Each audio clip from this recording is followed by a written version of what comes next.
ওই আমরা নিন্দুকের করি না ভয়, ভয়ে কি আর পীড়িত হয়? পীড়িতের মায়েরে আমি চুপি চুপি বল, কেউ জেনে যাবে, জেনে যাবে, কেউ জেনে যাবে। ভয় করি না আমি কোনো কিছু, যদি তুমি আমি রই একসাথে রয়েছি দুজন, মানব না কোনো বাধা আর আমারে মারিস নে মাগো।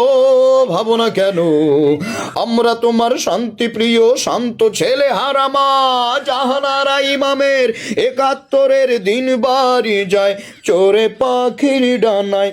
যদি না হয় কথা বলো না বলো ও গো বন্ধু, ৩ দিন তোর বাড়িতে গেলাম দেখা না দিলে বন্ধু, কথা কইও না, দেখা না দিলে বন্ধু, কথা কইও না।